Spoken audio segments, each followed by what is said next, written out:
अस्सलाम वालेकुम dear students, welcome to Science Sense YouTube channel. आज के लेक्चर में हम बैक्टीरिया की ग्रोथ और रिप्रोडक्शन के बारे में पढ़ेंगे। तो चलिए इसको शुरू करते हैं। ये मैंने आपके बुक से एक पैराग्राफ जो है उसकी फ़ोटो अटैच की है। अब हम इसको रीड करते जाते हैं और साथ साथ इसको समझते जाते हैं।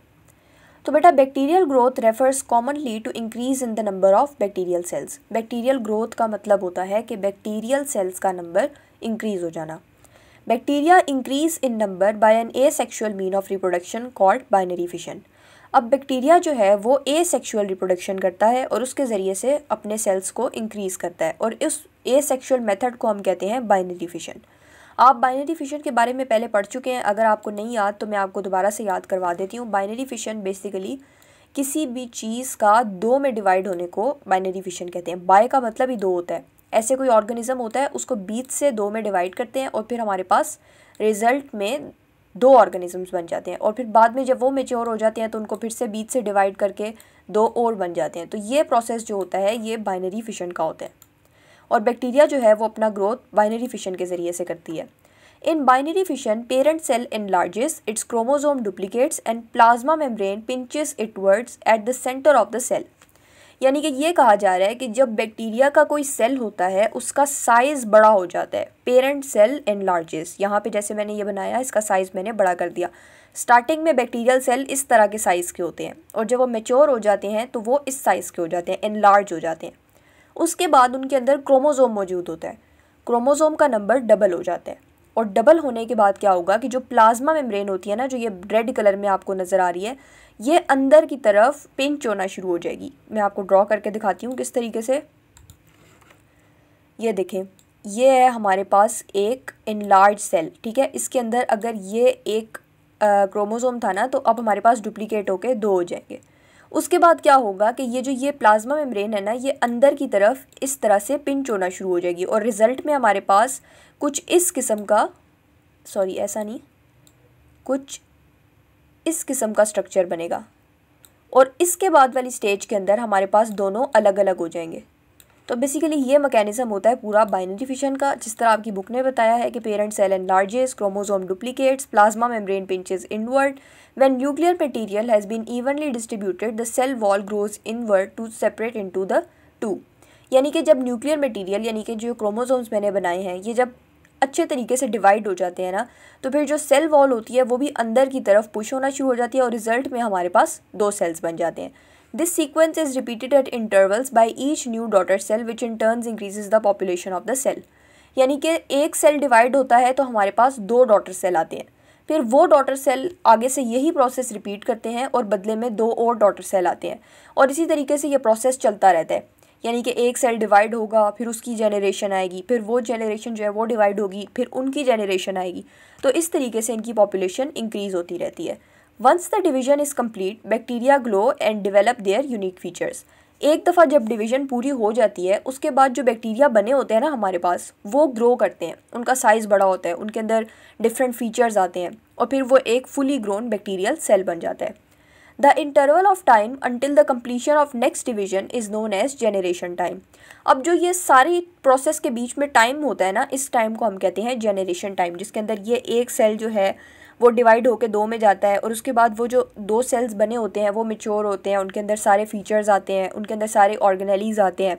उसके बाद जब वो खुद डिवाइड होने की स्टेज तक आ जाते हैं तो इसके बीच में जितना भी टाइम लगा होता है उसे हम कहते हैं जनरेशन टाइम। और 4 डिस्टिंक्ट फेजेस होती हैं जो बैक्टीरियल ग्रोथ के अंदर हमें नज़र आती हैं। अब हम उनके बारे में डिस्कशन करते हैं। सबसे पहले तो ये देखें, जो भी मैंने आपको प्रोसेस बताया उसकी आपको यहाँ पे डायग्राम भी बनी हुई नज़र आ रही है। ये देखें, ये एक बैक्टीरियल सेल है और इसके अंदर ये क्रोमोसोम है, ठीक है। ये क्रोमोसोम जो है अब ये यहाँ पर डुप्लीकेट हो गया, दो क्रोमोसोम्स बन गए। दो क्रोमोसोम्स बन गए हैं तो उसके बाद जो सेल वॉल है वो अंदर की साइड पर पिंच होना शुरू हो गई है, और उसकी वजह से ये हुआ है कि इस सेल के हिस्से में हमारे पास एक क्रोमोसोम आ गया और इस सेल के हिस्से में ये वाला क्रोमोसोम आ गया, और रिजल्ट में हमारे पास दो डॉटर सेल्स बनते हैं जो कि बिल्कुल अपने पेरेंट सेल से सिमिलर होते हैं। और उसके बाद यही प्रोसेस चलेगा कि ये जो इनमें से एक डॉटर सेल है ये भी डिवाइड होगा बीच से, और इसका क्रोमोसोम भी डबल होगा, और सेकंड वाले के साथ भी यही प्रोसेस होगा।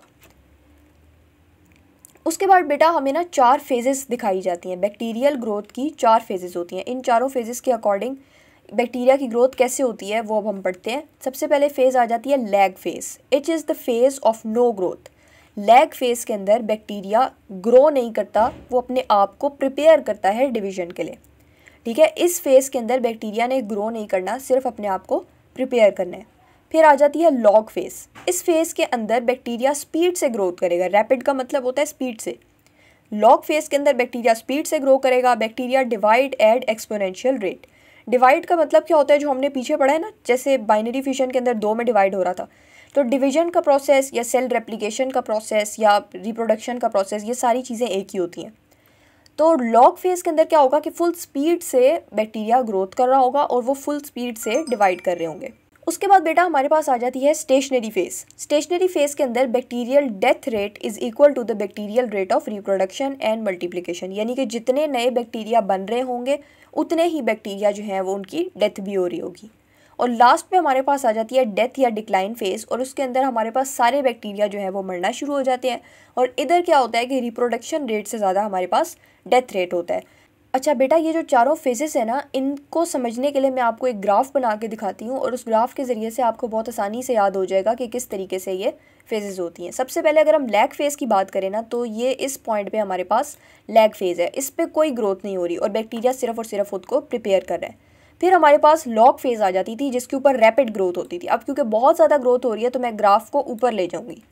उसके बाद थर्ड फेज़ थी स्टेशनरी फेज़। उसके अंदर बैक्टीरियल डेथ रेट और बैक्टीरियल बर्थ रेट जो थी वो दोनों आपस में इक्वल थी, इसीलिए मैं उसको इस तरीके से शो करूँगी, क्योंकि उसके अंदर वो जितनी बढ़ चुकी है अब वो उतनी ही रह रही है और वो उसके अंदर कुछ खास फ़र्क नहीं आ रहा, जितने बन रहे हैं उतने ही ख़त्म भी हो रहे हैं। और लास्ट पे आ जाता है डिक्लाइन फेज़। उसके अंदर बैक्टीरियल सेल्स की डेथ होने लग जाती है, इसीलिए मैंने उसको यहाँ से इस तरीके से बना दिया, यानी कि पहले वो बिल्कुल ज़ीरो पे है, ज़ीरो के बाद वो ऊपर जाएगा, बढ़ेगा, फिर वो तकरीबन इक्वल हो जाएगा, फिर वो कम हो जाएगा। तो इस तरीके से हमारे पास बैक्टीरिया की चारों फेजेस पूरी होती हैं। Bacteria lack traditional sexual reproduction and mitosis. Bacterias जो होते हैं ना, उनके अंदर सेक्सुअल रिप्रोडक्शन नहीं होती। However some bacteria transfer genetic material from a donor bacterium to a recipient during a process called conjugation. अच्छा, कुछ बैक्टीरियाज होते हैं जो कि कॉन्जुगेशन के प्रोसेस के ज़रिए से अपने जेनेटिक मटेरियल को ट्रांसफ़र करते होते हैं। कॉन्जुगेशन का प्रोसेस क्या होता है, ये आपके लिए इस पॉइंट पे जानना इतना ज़रूरी नहीं है, लेकिन अगर आप जानना चाहें तो मैंने इसके ऊपर एक यूट्यूब शॉर्ट्स बनानी है। वो इंशाल्लाह जब तक आप ये लेक्चर देख रहे होंगे तो मैं वो पोस्ट कर चुकी होंगी, आप उसको जाके देख लें if you are interested in the conjugation process. अगर नहीं है तो खैर है, आप इसी लेक्चर के ऊपर काम चला लें। Some conjugating bacteria use specialize sex pili to transfer genetic material. कुछ बैक्टीरियाज होते हैं जो कि कॉन्जुगेशन का प्रोसेस कर सकते हैं। वो एक कुछ खास किस्म की पिलाए होती हैं, हमने पिलाए के बारे में पढ़ा था। तो पिलाई जो है वो अटैचमेंट के काम आती है, लेकिन वो साथ ही साथ रिप्रोडक्शन के काम भी आती है कॉन्जुगेशन के प्रोसेस के अंदर।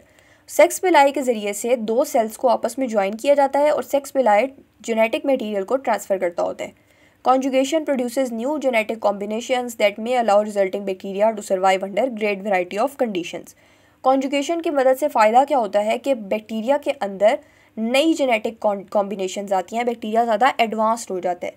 पहले तो आपने देखा था ना कि अगर एक डिवाइड हो रहा है तो उसी के जैसे दो और बन रहे हैं, लेकिन जब कॉन्जुगेशन का प्रोसेस होता है तो एक दो में डिवाइड नहीं होता, बल्कि कोई अलग किस्म के दो होते हैं। एक अगर फ़र्ज़ करें राउंड बैक्टीरिया है, एक अगर बार शेप बैक्टीरिया है जिसको हम कहते हैं बेसिलाई, और एक है गोल वाला बैक्टीरिया कोकाए। अगर वो दोनों आपस में कोई कॉन्जुगेशन कर रहे हैं तो उनका ज़ाहिर है जो उनका क्रॉस बनेगा वो एक ख़ास किस्म की शेप होगी, डिफरेंट मॉडिफाइड फॉर्म ऑफ होगी। तो यही फ़ायदा होता है हमारे पास कॉन्जुगेशन का। उम्मीद है आपको टॉपिक की समझ आ गई होगी। अगर आपको वीडियो पसंद आई हो तो मेरे चैनल को सब्सक्राइब करें। Thank you so much and अल्लाह हाफिज़।